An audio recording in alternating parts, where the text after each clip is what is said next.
Hi everybody, welcome to the Paranormal Connection. I'm your host, Dawn Wilberg. Well, today's guest, Cynthia Sue Larson, is a best-selling author, researcher, and transformational speaker who helps people visualize and access whole new worlds of possibility. Cynthia hosts Living the Quantum Dream on the Dream Vision 7 radio network.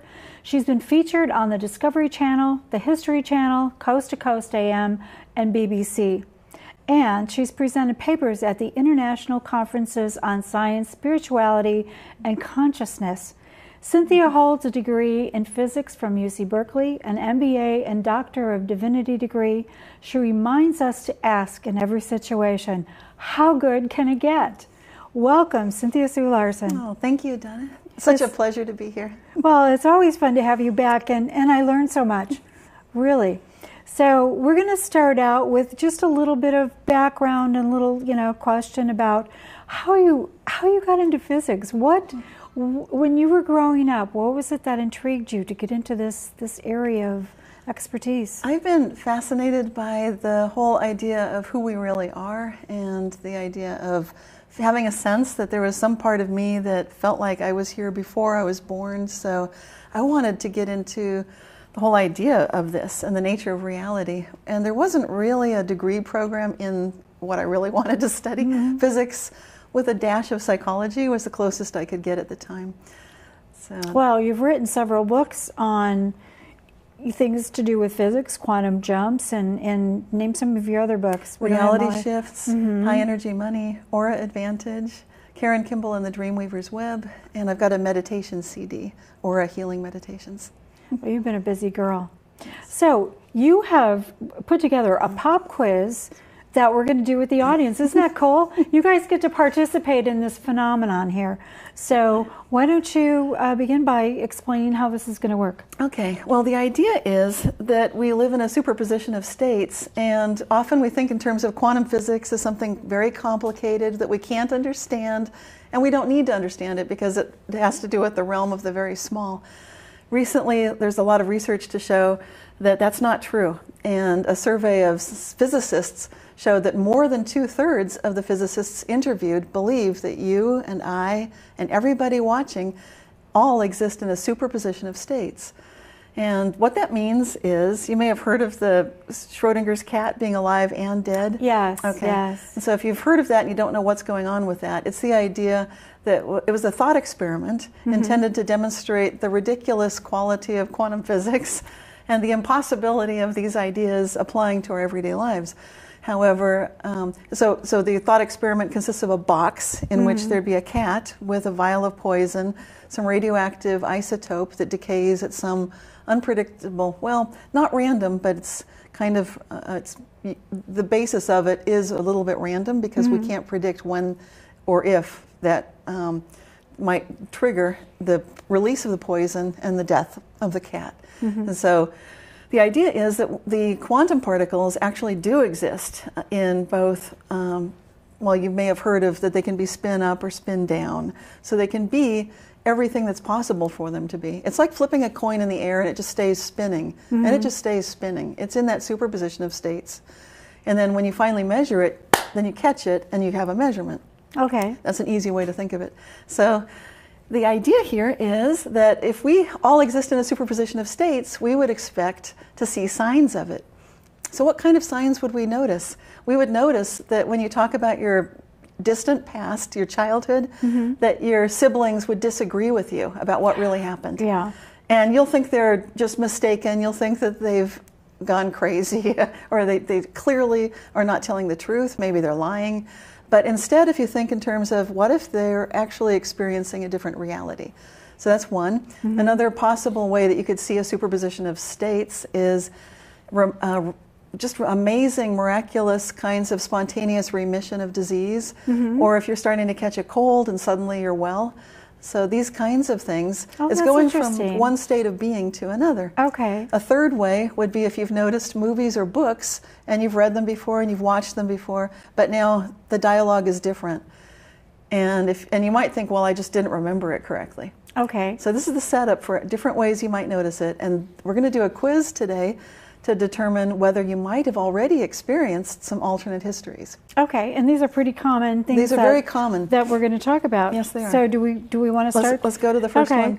So we can look at pop quiz slide number 1, and here write down or clearly think how you spell the name of this family of bears, famous for starring in numerous children's books. So it's something bears. Yeah. Okay, so this is pretty easy for everybody to do, and if you don't have a pencil and pen available to you right now, just kind of put it in the back of your mind. But if you're with a group of people, don't say it out loud. Okay. Okay. There's rules, okay? Yes, there are. Okay. Okay, next one. There are just 6 of these. Oh boy, the paper's stuck together. It's going to take me forever That's to okay. get this apart. Gives people a minute. The spelling is important on that first one. Okay. Okay, number 2.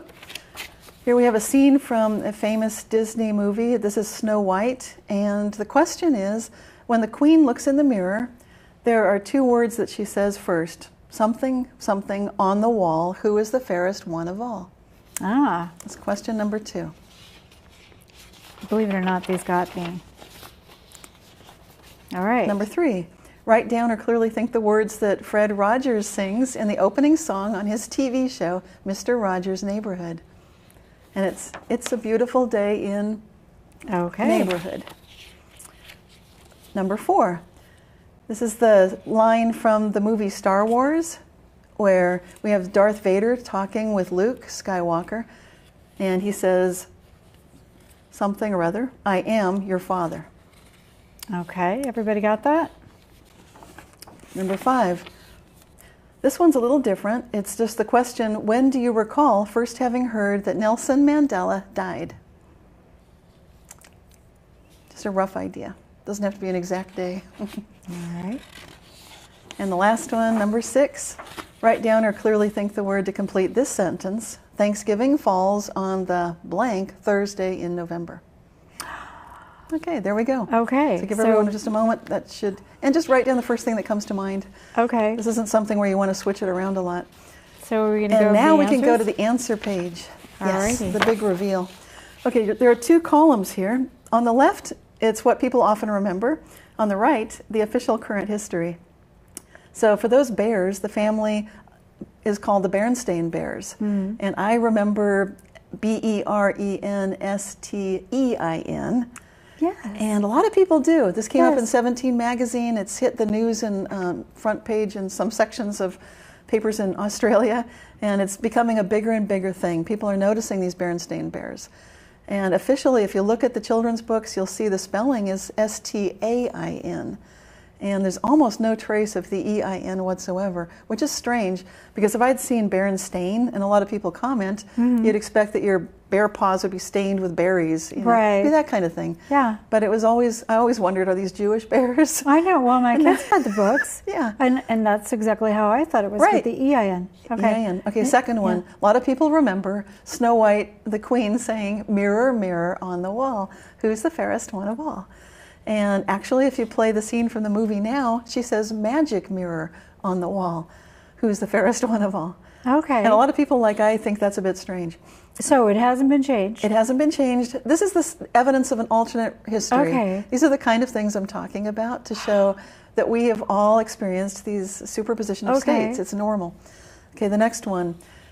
This is Mr. Rogers singing It's a Beautiful Day and I would think the neighborhood. And he says this neighborhood.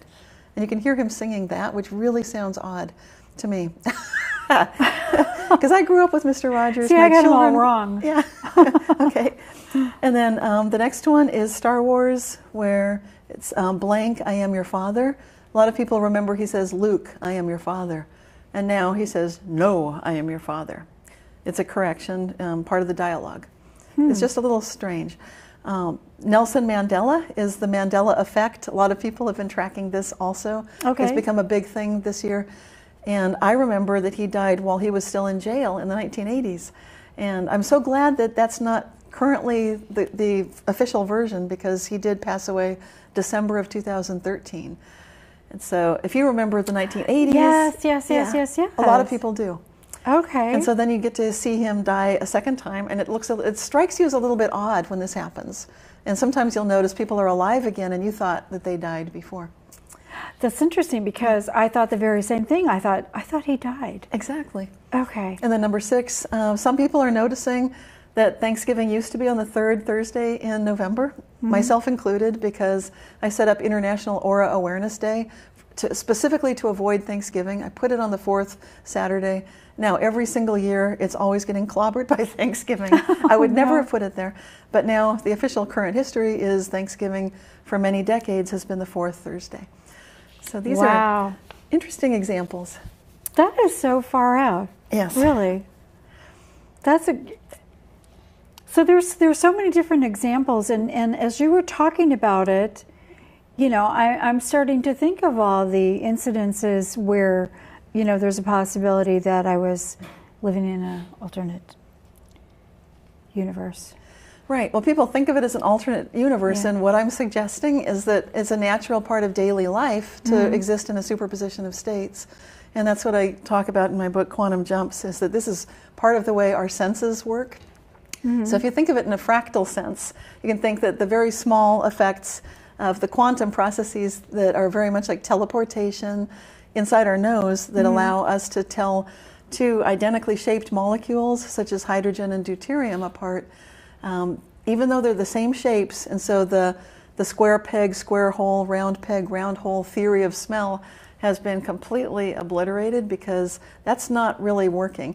So more predictive is the actual way that we can tell the smell based on the way these different particles interact with our nose. And so there is, even though the molecular shape is identical, the smell can be different because of the excitation of the electrons in the nose receptacles. Oh my goodness. They teleport differently. And so you're going to respond differently to hydrogen than deuterium. And it's very interesting. So all of our senses appear to have that quality to them. This is the way birds like the European robin that I talk about in Quantum Jumps navigates better by day than night, because it's actually working with free radicals from the photons in the sun. And in the book I also describe photosynthesis and the way all of the plants, and this is the most rock solid case that we really have the most proof for, is photosynthesis absolutely is a quantum process. And that's, again, the point being that that I want to make today is that these things are happening in our bodies, they're happening in nature, and everywhere we look, the things that we want to put into our quantum computers, they're already here in nature. Nature's already doing this. And we are even thinking and remembering things in a quantum cognitive fashion. And so we're not illogical the way a lot of psychologists used to think, that if you ask questions out of sequence, people give different answers. And actually, this is what you'd expect from a quantum computer to do, because when you ask the questions in a different sequence, the relationships change, and this is the way our memory works. And so there's so many different fields of science all showing the same thing right now, that quantum is everywhere. And you can think of it like a cascading sort of an effect. Like we start with the small senses that we get, sight, sound, touch, smell, and then it becomes a bigger and bigger overall effect. And well, my eyes are starting to glaze over, and the smoke is coming out of the top of my head. But in some level, I get this. Yes. You know, I may not understand all the terminology that goes along with it, but I get the sense of what you're talking about, because I do experience it, and it does catch me. Yes. You know, in everyday life. And, you know, this is kind of a hard thing for most people to wrap their heads around. Right. But here you are explaining it and using different examples. And the pop quiz was very helpful, because that sort of hit home. And I hope it hits home with the viewers too, that, you know, these little, I could have sworn Thanksgiving was the 3rd Thursday of the month. Yes. So when you notice these things, what I'd like to invite people to do is start talking about it with people. And when you disagree about what happened many years ago, keep an open mind and an open heart that people actually experience things differently. So we can have different histories. And this is something that's part of quantum logic, which I'm not going to go there because you're already getting the smoke. But I love quantum logic, and we need it. Please touch it, because you know, this show's about you. Okay. Well, the idea with logic, and we think of it in terms of Mr. Spock on Star Trek, and he says this is logical or this is illogical. And we think of it when we have computer systems because they use logic gates. They have and, or, and not logic gates. And for quantum computers, we'll also be using and, or, and not logic gates, but a whole bunch more gates as well.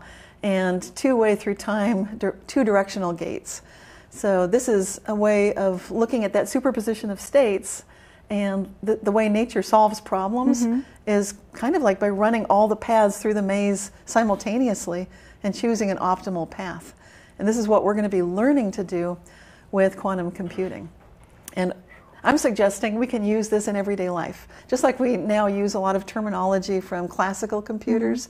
We talk about downloading some information. We talk about the way we communicate and just kind of like get that message through to someone.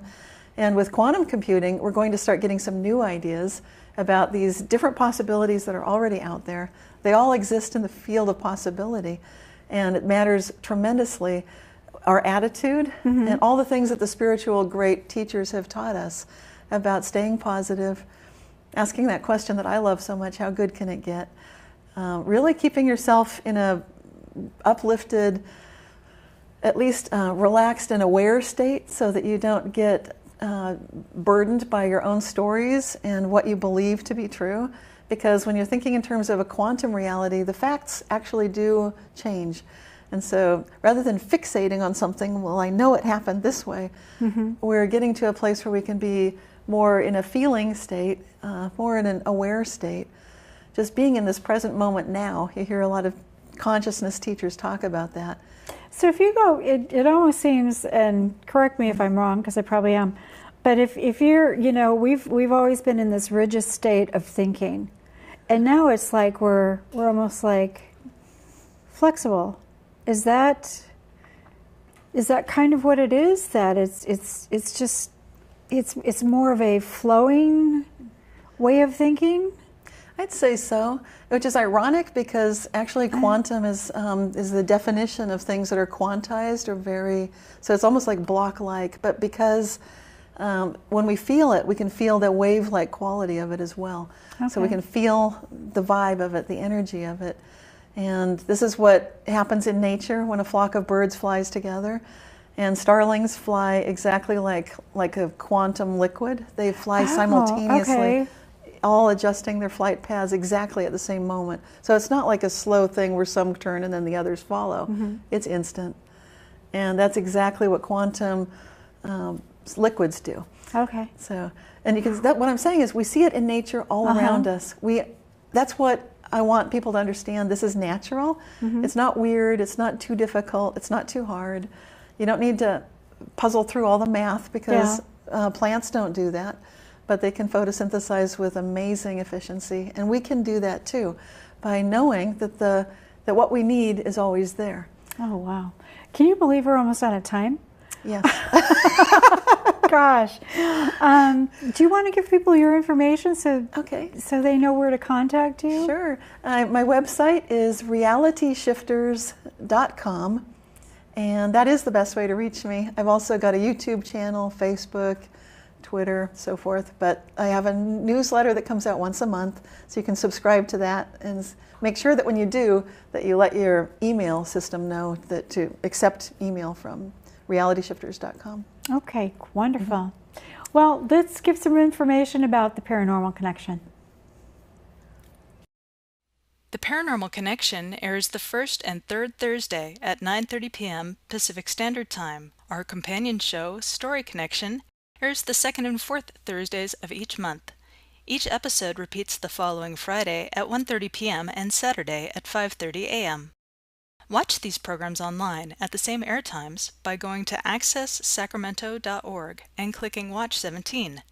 In the Sacramento region, you can see us on Comcast Channel 17 and on AT&T Channel 99. You can find previously aired shows on the Paranormal Connection YouTube channel. For information on upcoming shows and previous Paranormal Connection guests, go to paranormalconnectiontv.blogspot.com. You can contact us at paranormalconnectiontv@gmail.com. And don't forget, find us on Facebook, become a friend, and become a fan. Well, I'm so sorry that we're running out of time. I hope everybody will go and check out Cynthia's books, because they're easier to read than I may be coming off, because this just blows my mind. I'm sorry. Every time you come on here, I think, okay, I get this, and it's like, pew, it just explodes all over again. But it's good, and it's good to know these things. It's good to learn these new things. So I appreciate you coming on and thank you so and much. sharing them with us. And we didn't get to talk about money. We didn't get to talk about those other things. So you're going to have to come back on the show. Thank you.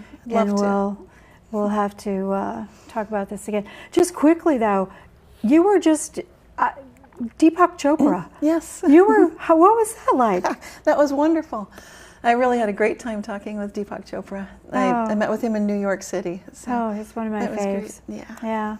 Well, again, thank you so much, and thank you for what you do, because it's very enlightening and something that we're all going to be, shifting towards in the future. So I appreciate that. And I'd like to thank my crew: Laura, Ted, Lorene, Don, David, Rick, and Ricky, for doing such a fabulous job in getting the show on the air for us. And if you can. If you'd like to know more about me, go check out my website, DonnaWilberg.com, and you can check out my romance suspense novels. And with that, we're going to say goodnight.